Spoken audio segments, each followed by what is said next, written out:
انا لازم ابدا في مجال الديجيتال ماركتنج ده واشتغل فيه. بس هبدا ازاي؟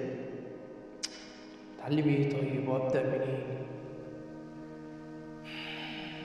بص، انت تتعلم الاعلانات. الناس كلها دلوقتي بتتكلم عن الميديا باينج وازاي يحققوا منها ملايين.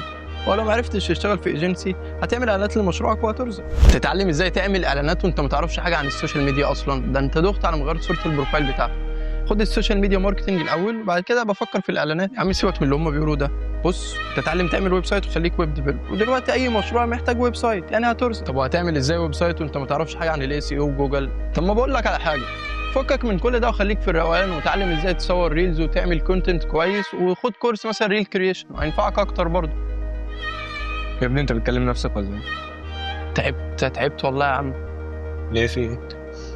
عايز اخش مجال الديجيتال ماركتنج ومش عارف ابدا في انهي حاجه ولا اتعلم ايه بالظبط ولا اشتغل انهي شغلانه، ودماغي وجعتني من كتر التفكير.